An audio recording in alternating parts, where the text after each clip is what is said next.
ગુજરાતમાં હવે ક્ષત્રિયોની લડાઈ આરપારની લડાઈ બની છે। કેન્દ્રીય મંત્રી અને રાજકોટ લોકસભા બેઠકના ભાજપના ઉમેદવાર પુરુષોત્તમ રૂપાલા સામે ક્ષત્રિય સમાજનો વિરોધ હજુ પણ યથાવત છે। જો કે પુરુષોત્તમ રૂપાલાએ 2 વખત ક્ષત્રિય સમાજથી માફી પણ માંગી ચૂક્યા છે, છતાં વિરોધ પૂરજોશમાં ચાલી રહી છે।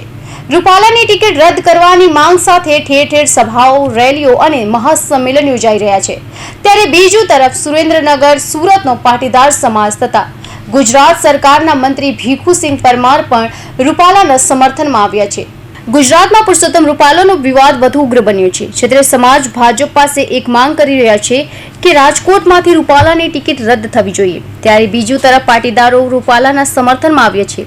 સુરેન્દ્રનગરમાં રૂપાલાના સમર્થનમાં પાટીદારો દ્વારા બેનરો લગાવવામાં આવ્યા છે। ગુજરાત ભાજપ દ્વારા ક્ષત્રિયોને મનાવવા, રીઝવવાના અનેક પ્રયાસો કરાયા, પરંતુ ક્ષત્રિયો માન્યા નથી। તેમની રૂપાલા વિરુદ્ધનું લડત હજુ ચાલુ છે। ત્યારે આ મઠાગાંઠના ઉકેલતા હવે દિલ્હીની એન્ટ્રી થઈ છે। જિલ્લાના શહેરના વટવાણ રોડ પર પુરુષોત્તમ રૂપાલાની ટિકિટ રદ ન થવી જોઈએ તેવા લખાણો સાથે પાટીદાર સમાજ દ્વારા બેનરો લગાવવામાં આવ્યા છે, જેમાં અમે પુરુષોત્તમ રૂપાલા સાહેબના સમર્થનમાં છીએ, પુરુષોત્તમ રૂપાલાની ટિકિટ રદ ન થવી જોઈએ જેવા લખાણો જોવા મળી રહ્યા છે। ક્ષત્રિયોના વિરોધ વચ્ચે રૂપાલાના સમર્થનમાં બેનર લગાતા જિલ્લાનું સ્થાનિક રાજકારણ ફરીથી ગરમાયું છે। ક્ષત્રિય સમાજના વિરોધ વચ્ચે જુઓ ગુજરાત સરકારના મંત્રી ભીખુસિંહ પરમારે શું કહ્યું। રૂપાલા સાહેબે 3 વખત જ્યારે માફી માંગી શકાય, હવે જે એમનાથી જે કંઈ બોલાઈ ગયું છે એનાથી બીજો વિકલ્પ શું, અને હવે માફ કરી દેવા જોઈએ। હવે આ વિવાદો વચ્ચે સૌથી મોટો સમાચાર એ છે કે પુરુષોત્તમ રૂપાલા 16 તારીખે રાજકોટથી પોતાનું ઉમેદવારી ફોર્મ ભરશે। રૂપાલા 25,000 જેટલી મોટી જનમેદનીને સંબોધન કરશે અને આ શહેર સભા માટે ભાજપાએ અત્યારથી જ તૈયારીઓ શરૂ કરી દીધી છે। ત્યારે જોવાનું રહ્યું કે ક્ષત્રિયો આ મામલે હવે શું કરે છે। વિરોધોના વચ્ચે સુરત સંમેલનમાં પુરુષોત્તમ રૂપાલાએ શું કહ્યું, સાંભળીએ। રાજકોટ લોકસભાના વિસ્તારમાં થી સુરતમાં વસતા ભાઈ બહેનોને મળવા માટેનું આયોજન સુરતના આગેવાનોએ કર્યું અને એ કાર્યક્રમમાં આપ સૌને મળવા માટેનો મને મોકો ગોઠવી દીધો, એ માટે રાજકોટ લોકસભાના સુરતમાં વસતા આગેવાનોનો હું અંતઃકરણપૂર્વક આભાર માનું છું। સુરતમાં સભાઓમાં મારું આવવું એ કોઈ નવો વિષય છે નહીં। અહીંયા જેટલા બેઠા છે એના બધાયના કાર્યક્રમો કરવા માટે હું અહીંયા આવ્યો હોઉં, પણ મુશ્કેલી મારી એટલી ખાલી છે કે એ વખતે હું અણવર તરીકે આવતો।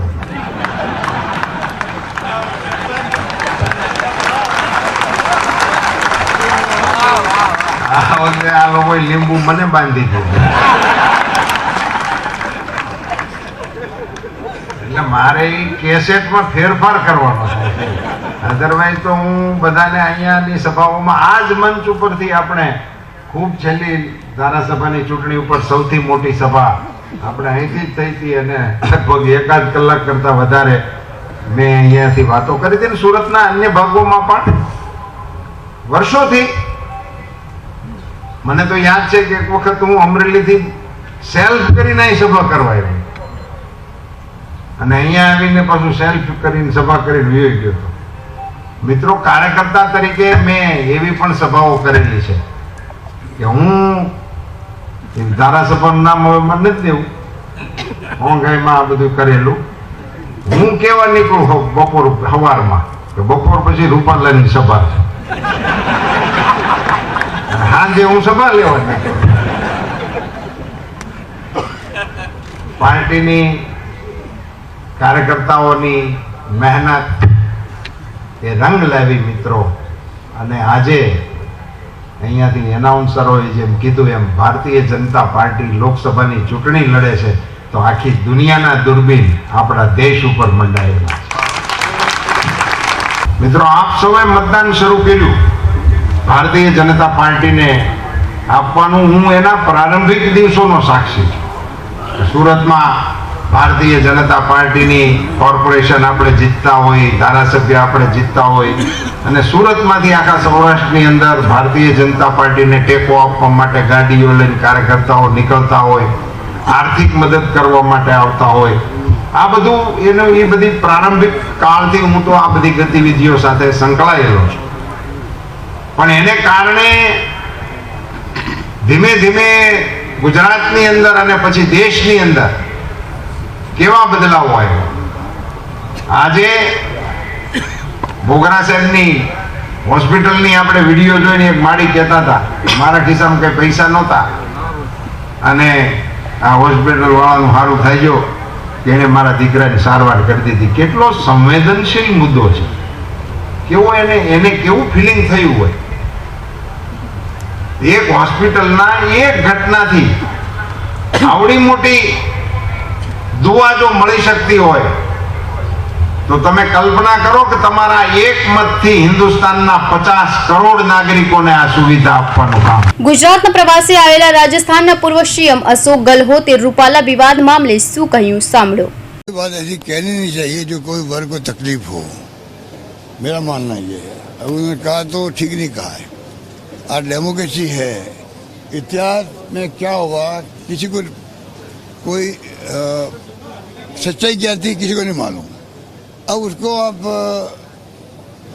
इस प्रस्तुत करते हो लोगों को दुख होता है. ऐसी बात कहनी क्यों जैसे किसी को दुख हो किसी वर्ग को.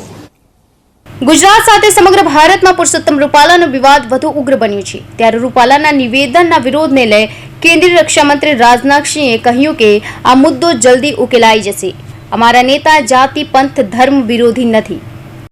देखेंगे मामला सॉर्ट आउट होगा. ऐसा नहीं है कि मैंने हमारी पार्टी का कोई नेता किसी जाति अथवा किसी पंथ अथवा किसी मजहब के खिलाफ नहीं है.